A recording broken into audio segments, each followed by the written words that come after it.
Here on Water Wednesdays, we're back to giving you those updates about what has been happening, the response of the Barbados Water Authority to issues with sewage on the south coast. And today, we're at the South Coast Sewage Treatment Plant. You may hear a lot of noise in the background. Also, you may see a lot of equipment here. That's because right above the plant here, they are drilling injection wells. You may have heard this term come up a lot in recent times. It's part of the strategy being adopted by the BWA in response to problems with sewage on the south coast. To give you that update, we have the General Manager of the Barbados Water Authority, Keith Roy Halliday. Mr. Halliday, the injection wells are being dug right behind us.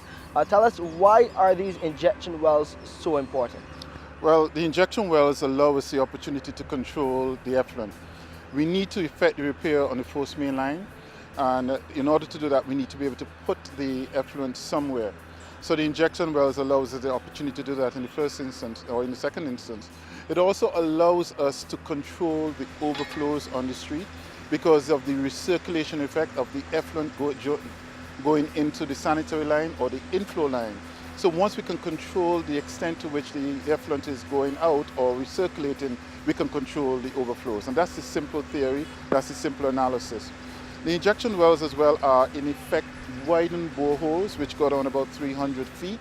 They take the effluent, the treated effluent, or rather the filtered effluent, and that goes down to well below the sea level, and it is dispersed to plumes way out to sea. So the dilution factor is really significant. Okay. I know some people might have some concerns about the environment. They may be asking questions about how this would impact that. What is your response? I don't think there should be much concern at all. The environmental impact will be minimum at best based on our research, based on what we're doing. We're doing it as well with the guidance of EPD, Ministry of Health and Coastal Zone Unit. They would have had some concerns initially, and they've actually indicated to us what some of the safety or mitigation measures should be, and we're following those assiduously. So we're going to make sure that we do not compromise the environment.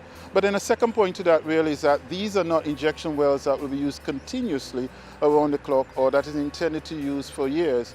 These are injection wells that will be, in terms of the disposal of the effluent, that will be used periodically during the day at peak times and for a limited period of time, maximum time frame being 6 months.